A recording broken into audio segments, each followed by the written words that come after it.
If you've been on social media lately, then you might have seen that NASCAR could be in a lot of trouble. We're going to talk about that. Say his name and he appears. Who the hell? Sorry about that. Don't know where he came from. Because if you say his name, Jesus! I believe in Joe Hendry. Can I make my video now? God, don't say his freaking name. Today is going to be an informative video.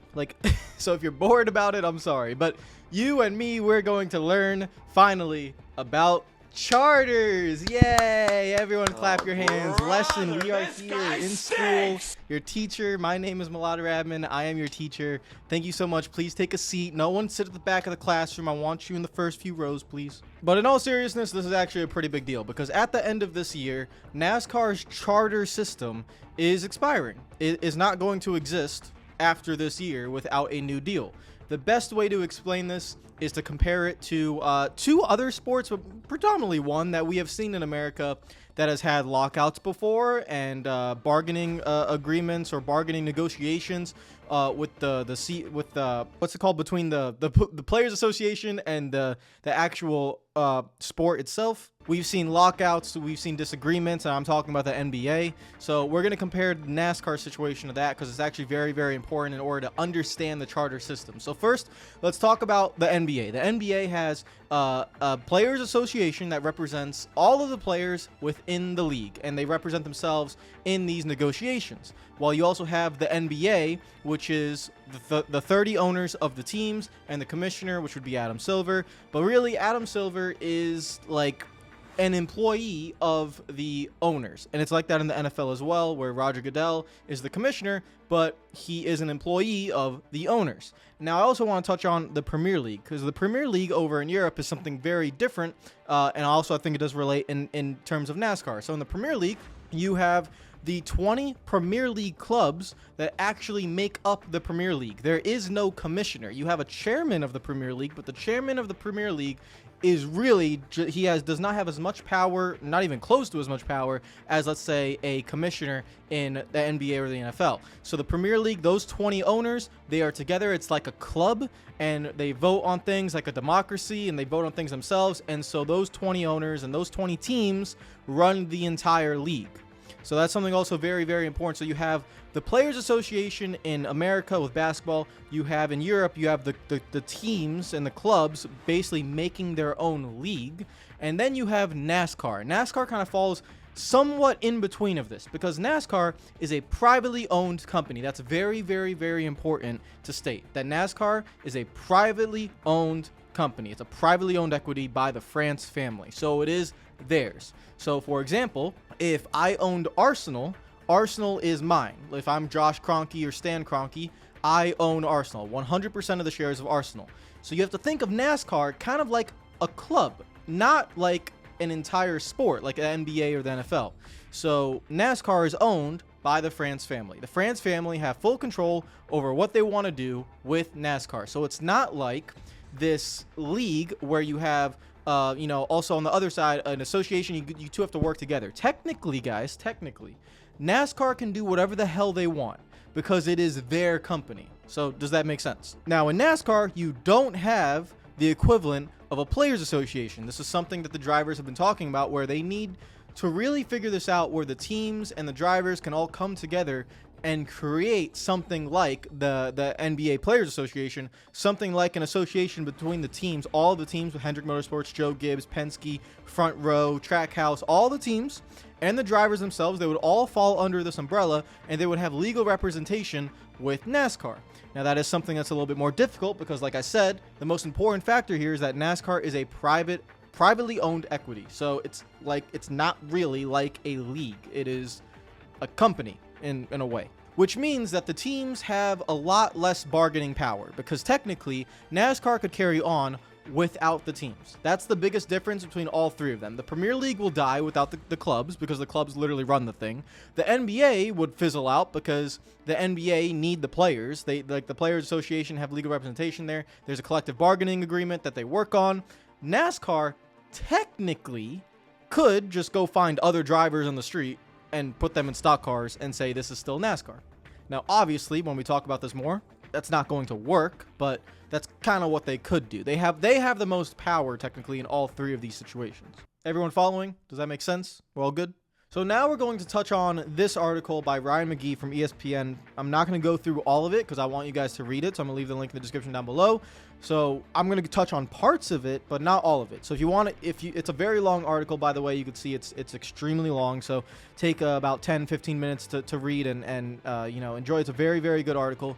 So he's going to talk about what's going on with the whole charter system and why Stewart-Haas leaving and everything. We'll also touch on Jenna Fryer's article in the AP, but we'll touch on that at the end of the video because I feel like this article by Ryan is absolutely fantastic. He's an amazing journalist, has been for so many years. I've been following him since I was very young, so it's really awesome to see. So he, like I just said, what a NASCAR charter is, comparing it to the NBA and comparing it to the Prem.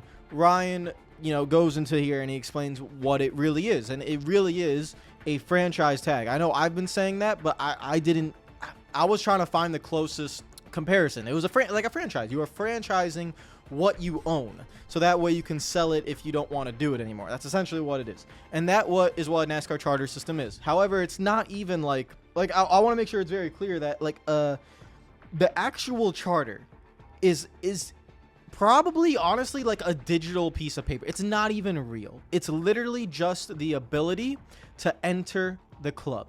If I was going to a VIP club and I needed a VIP pass, that is what the charter is. It's a pass to enter the club. The club is NASCAR Cup Series Racing. The pass is the charter. That's all it is. It's not some crazy, 20-sheet piece of paper explaining rules and everything. It is simply a method saying you get guaranteed entry into the Cup Series. We know back in the day, there would have been more than 43 cars. You have to qualify your way in. You could show up to the racetrack and not make the race, and that would happen a lot.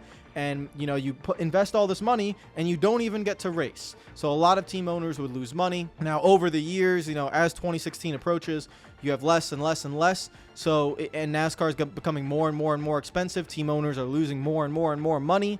Again, NASCAR is a privately owned company, so it's not like the teams are making any money. So that's why they come up with this charter system to tell the teams, like, hey, we're going to try and keep you safe. If you don't want to do this anymore, if you don't want to invest in NASCAR anymore, because we as NASCAR are a privately owned company, if you don't want to invest in us and create this motorsport, this event that is NASCAR, if someone else wants to do it, they can come in and purchase your guaranteed entry to race in NASCAR.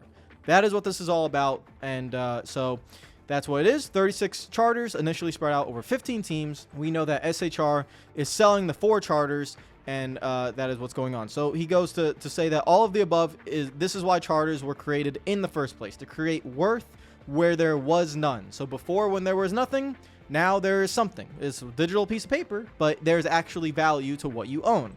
Owning a literal stake in the success of the overall game of stock car racing, at least in theory, after 7 decades of teams rolling the financial dice. And then he goes on to a really cool story with Ricky Rudd. So Ricky Rudd closed down operation in I think after 1999. That is when he closed down the operation. But this is a very touching story. So one of the saddest events he ever covered was on December 1st, 1999. That's when Ricky Rudd, who was elected to the NASCAR Hall of Fame last month, auctioned off his life's work for pennies on the dollar. After 6 years as a driver-owner, a run that included a Brickyard 400 win, Rudd watched his cars and equipment be picked apart and hauled off like droids found in the desert by Jawas. Shout out to Star Wars. Meanwhile, his fellow living legends Bill Elliott, Darrell Waltrip, and Jeff Bodine were all in the same sinking boats, and he said, "I'm not going to lie to you, it hurts. It doesn't even make a whole lot of sense if you allow yourself to really think about it." And that's true. You are literally just racing for the passion of racing.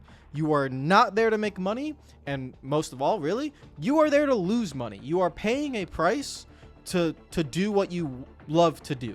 If you have the financial power to do it and to lose however much money you are comfortable with losing, then that is what NASCAR has been all about ever since the 1949. You race in NASCAR to lose money. You don't race in NASCAR to make money. Even today, in 2024, you race in NASCAR to lose money. Michael Jordan is able to take Trackhouse, build this amazing facility, started from the bottom. He's losing so much money trying to start this team up, but he's obviously a billionaire, so it's okay. To him, Michael Jordan's passion has always been NASCAR. He's been a NASCAR fanatic forever. So he knows, like, okay, I'm going to lose, let's say, $100 million. I'm comfortable with that. If I lose $100 million, it's fine. I'll make it back with my shoe deals and all this and all that because I'm Michael freaking Jordan. So I want to do this. I want to be at the racetrack. I want to run a race team. I want to win championships. Michael Jordan could go ahead and do that. Problem is, not everyone is like that. That's not healthy. That's not stable for NASCAR and for the teams. There has to be some sort of cooperation, even though NASCAR is a privately owned equity. So it's, like I said, it's not like the Prem, where the Prem makes up all the clubs, and it's not like the NBA, where the NBA have a players association and you have the teams, the teams and technically the owners that kind of own everything, again, like an exclusive club with a commissioner that they hire. NASCAR doesn't need any of that. NASCAR can literally do whatever they want. If all the teams left, NASCAR would still be NASCAR. They could just go get other people that want to be in NASCAR. So that's why it's very different. So now we go into like the actual conversation with the charters. Now, obviously, like I just said, NASCAR can do whatever they want, but that's not possible. There needs to be some sort of middle ground. You can't just, like, if all the teams just got up and left, there would not be NASCAR. Even though NASCAR would still exist, it'd still, be there, and the Ferentz family would still own it, and they would still own the racetracks. But what kind of product are they going to put on the racetrack if they don't have the teams? Which is why there has to be some sort of middle ground. So the prices are going up, right? $6 million in 2018, $21 million when Denny Hamlin and Michael Jordan purchased the Starcom Racing charter, $40 million when Spire bought out Live Fast last year, $25 million for the 4 charters are approximately in that area that SHR are going to be selling. And now we get into the aggressive negotiation. So this is the most important part about all this. Is NASCAR technically in trouble? Is NASCAR in danger of falling apart? I would say no, but there is trouble, or like a very likely possibility that there could be some version of a lockout. As you guys know, the NBA has been through this a few times. MLB has been through this as well. NFL have been through this as well, where there could be pretty hard negotiations, where there could be a standoff, and simply teams just won't race. They just won't show up. Now, it's very important to state that the charter system runs out at the end of this year. So technically, once January 1st comes along, if there is no agreement, all the teams would not be guaranteed to race in the Cup Series for the entire season if there is no future agreement, which means technically all the teams don't have to show up for the Daytona 500. That is actually a possibility. I'm not trying to scare anyone, but like that's genuinely a possibility. If the teams can get together and stand strong and be like, listen, we can't be losing money like this. We need more of the revenue. They could actively not come to an agreement with the current charter system, let the current charter system just expire, not make a new agreement, and then just not show up to the biggest race in NASCAR, which is the Daytona 500. That would definitely send a message. That would definitely hurt NASCAR. Now, before we ever get to that point, I do think there would be some sort of agreement, but that is the point of negotiating, is that you have to actually hold your ground if you believe in what you believe in. NASCAR has one belief, and the teams have another belief. The problem is the teams really need to come together. There is no actual formal association amongst the teams. They kind of all represent themselves. The teams and the drivers need to actually create an association amongst themselves and hire representatives to be able to represent them, all of them, with these negotiations with NASCAR. That's what they desperately need, and they need to be strong with that. Brian goes on to say, in other words, the margins for the NASCAR team owners are still tighter than a wet fire suit left out for too long drying in the sun. Anything they can do to add cash to those charter coffees or longevity to their charter contracts, they are going to do. That's why they have yet to reach a charter renewal agreement. NASCAR is a little bit cheaper than it used to be. The next gen car helping with cutting costs. That was part of a major reason of why NASCAR went with the next gen car, and the focus on that car was to cut costs. But they are still losing money, at least, and they're really like, you're not here to make, you're just not making profit. That's just not happening. And now we have to talk to the media deal. So this is kind of self-explanatory, but if you don't know about it, all the sports in really the world, literally every single sport, is really run off media deals. The media deals run so much of it. Why the Premier League is the biggest football, soccer league in the world is the media deals. The TV deals that they have within England, and more importantly, the TV deal they have within America, because they get that America money as well, which Italy and Spain and Germany and France don't get, or they do, but not nearly as much of it. So that is why the Prem is the biggest, and they have the most money and everything. The NBA media deal. The NFL makes an ungodly amount of money with the media deal. MLB, everyone, they're trying to get media deals. So NASCAR announces their new 7-year 4-network deal worth $7.7 billion. So you have that $7.7 billion to be spread across everyone. Everyone should get a piece of the pie. So this is how it is. The pie chart will be sliced up between NASCAR, the racetracks, and the teams, and it's not going over so great on the team side of the table. Currently, this is the current deal with the teams, the tracks, and NASCAR. So currently, the teams receive 39% of the television revenue. Tracks get 51%, and NASCAR get 10%. It is worth noting that NASCAR owns the majority of the racetracks, so you can kind of combine this. They don't own all of them, but let's say NASCAR's percentage is like 58 to 60%. So it is a 60 to 40 split, technically, right? Okay, so it's 60-40 between those two. Last year, team owners told the media that they rely on sponsorship to cover as much as 80% of their budget, which has been a struggle ever since the stock market crash of 2008. We know this. NASCAR's always been about sponsorship, and it's kind of a out of date kind of business model. It's not really possible anymore, to be honest. And we know that because you see different paint schemes every freaking week. We don't have brand recognition like we had back in the 90s and the early 2000s. You have different sponsors, different paint schemes all the time because sponsorship is a lot less. Simply, if I go to Verizon and I want them to sponsor my team, they're only going to want to sponsor for like 3 races. You don't have the primary 36 race sponsors. You don't have even 30 race sponsors, 25 race sponsors. That doesn't really exist anymore. If it does, it's for the big teams and the big name drivers. For everyone else, you need 4, 5, 6, 7 different sponsors on a race team. If you have 4 teams, you need 20, 30, 40 different sponsors.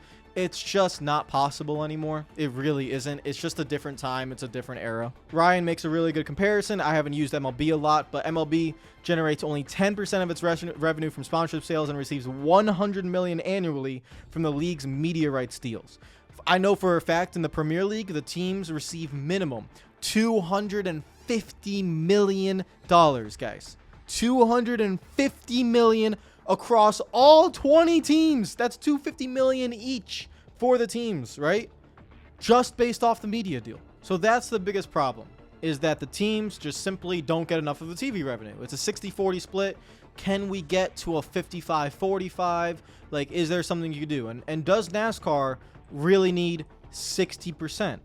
No, but they're a privately owned company. So if you're a privately owned company, of course, you want as much money as you want because you're making money. NASCAR is making money themselves. The France family, they are making money. The teams, guys, are not making money. And that is where the dilemma exists, because NASCAR is its own thing and they don't necessarily, like, you technically need them, but they don't necessarily need Rick Hendrick. They don't need Roger Penske.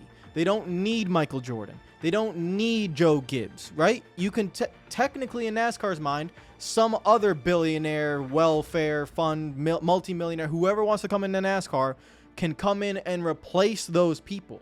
Do they really believe it? Probably not. But that is what technically they can do, because the teams are not technically in charge, because NASCAR is a privately owned company. And it's not like a lot of the other sports around the world where it has to really be a team effort. NASCAR can kind of be a little bit more bullish with this.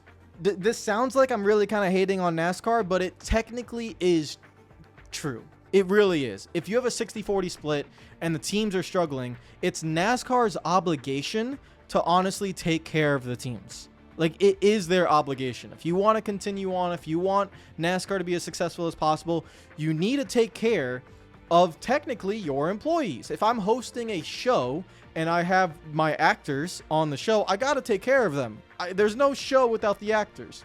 And in reality, whatever NASCAR wants to believe, there is no NASCAR without the actual teams, cars, and drivers. That's just a fact. So my honest opinion on this, guys, is that it really is as simple as NASCAR seriously just needs to take better care of the teams and the drivers and just that, and make sure they are financially, not even honestly profitable, but not losing money would be a very good start, because there's just you will always be losing money. Now, NASCAR's argument, we scroll down here. This is NASCAR's argument. And this is what it is. So anyone who was ever in the same room with Bill Jr. can hear gravely in his voice that there's envision the NASCAR RTA conversations that will stem from the storehouse charter sale. I can smell the cigarette smoke as I write it. And as I always, whenever I was in the room with him, I also get his point. Well, guys, let me get this straight. You said what you had was worth nothing. So we fixed that. Then what you had was worth way less than 10 million just 6 years ago. But Tony just sold his 4 charters for 100 million. That sure sounds like more than nothing to me. That is what NASCAR's point is going to be. That, okay, let's say you're losing money, right? You can leave and you can make your money back. But doesn't that sound genuinely insane? Like, okay, we're not going to make sure you guys are profitable. We're going to try to help you as much as you can. And by the way, we have, because before, which was a completely broken model, by the way, if we go back to before charters, teams would just be running out of business left and right. We saw that. We had 43 car fields. We had people trying to qualify their win, and it went down and down and down and down until NASCAR had to create something for the teams. Well, we're using that as our example, right? Or that will be NASCAR's example, and to now show what we have today, which is a little bit better. It's a little bit better. So stop, be grateful, right? Be grateful. Take what you get. If you want to leave, you get this. But that's the messed up part. I have to leave in order to get my money back. NASCAR, that's the point is, you shouldn't be wanting your teams to leave. You don't want Rick Hendrick to leave, Joe Gibbs to leave, Roger Penske to leave. You don't want them to leave. You want them to stay. That's the point. You want them to stay. You don't want to have them lose a few million every single year and then say, oh, but like in 10 years, if you just wanted to sell your team, oh, you'll get your money back. Don't worry about it. That's not how this is supposed to work. NASCAR CEO Steve O'Donnell has confidently said that a new charter agreement is very close.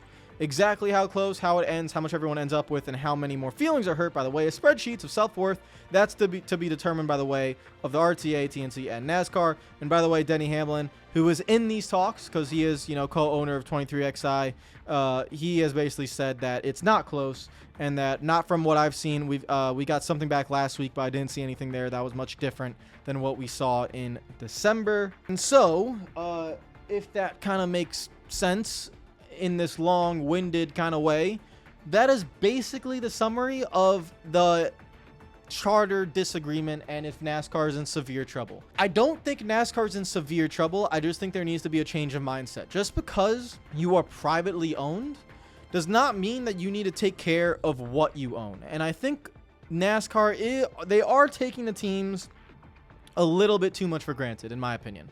I think the racetracks, of course, are not making as much money as they used to as well. I understand that. But it's NASCAR's obligation, honestly, to really understand that without the teams, it doesn't matter if there's racetracks. It really does not. Now, also, on another way, without the racetracks, the teams can't race on anything. So there's a balance. But you have to look at both. And you have to look at, okay, who's losing money and who's making money. And really, when you look at it, NASCAR is making money. And the teams are losing money. So can we just get a little bit closer? From a 60-40 split to a 55-45, is that possible? I don't think it should be 50-50. I don't think that. That would be cool if it was, but I don't think so. So can you get to a 55-45 where you at least put the teams in a more comfortable position where they don't feel so stressed all the time to having to, find sponsorship all the time and all this stuff, and a lot of teams have to sell. Let me know what you think in the comments down below, guys. It's a very complicated and confusing situation, honestly. It's very, very, very confusing, very, very complicated, and really unfortunate. But my last point, and we could talk about the AP article by Jenna Fryer, but it's kind of the same thing. Like, it's not really there's not really anything different. Like everything that was said was in ESPN is also said here. So I guess we could talk about how the major terms sought by teams include making the charters permanent and receiving 45% of traditional media revenue, receiving 33% of new revenue, and a guaranteed seat at the tables to give teams some governance power. They want to be able to maybe make some decisions. Those are what they want. And yeah, making the charters permanent is another thing. I guess we could quickly talk about that. This agreement that NASCAR is making would make the charters only possible for like another 7 years or 7 years after that. It's kind of dumb when you think about it. Like, yeah, it is kind of dumb. Basically, NASCAR's argument is that what if we don't have media deals?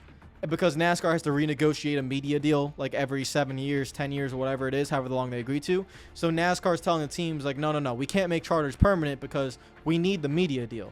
But as long as NASCAR exists, there's always going to be a media deal. So that's why I feel kind of dumb that, you know, NASCAR won't want to do that. But like I said, negotiations, it is what it is. So guys, what do you think about all this?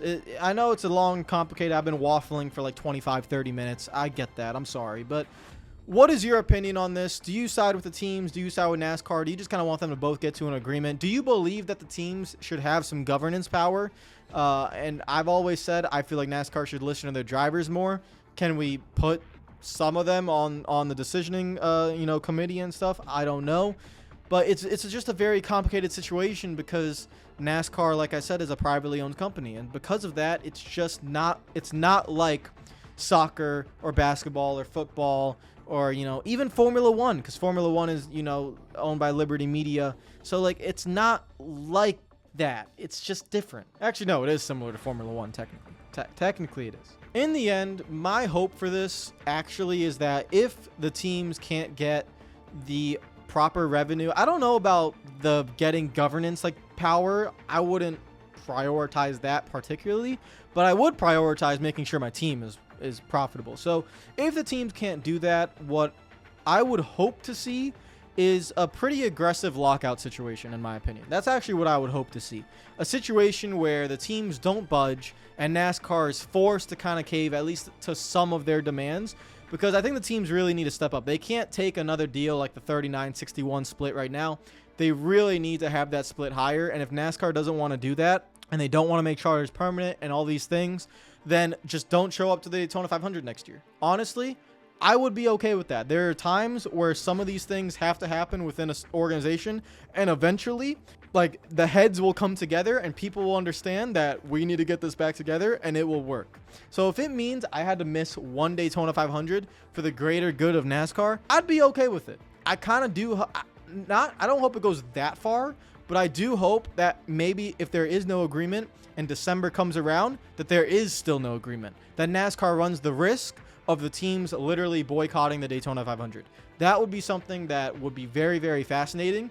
And if we get all the way to that point, and then maybe right before the 500 starts, like in January, the teams and NASCAR come to an agreement, and it is what the teams deserve, I think that is the best possible scenario. That would be kind of cool. I don't think they come to an agreement like in the next few weeks, because what the teams and the drivers are saying compared to NASCAR, they're not close. And so they're not going to just magically say kumbaya and come together. So that's what I think is going to happen. That's actually what I think I'd prefer to happen. I would like to see this go in the way of the teams. And essentially you just gotta stay strong. You can't give in, essentially. And we'll see what happens. But I wouldn't go as far as NASCAR is going to fall apart. Like, that's not going to happen, guys. NASCAR eventually will come to their senses, and the teams will eventually come to their senses, and everyone will come to their senses and say, okay, we need each other. But until you really actually do need each other, you're going to try as hard as possible to get what is beneficial for you. It's a selfish way of how it is, but it is what it is. Let me know what you think in the comments down below. I've been waffling for way too long. Take care of yourselves. I'll see you guys tomorrow. Peace out.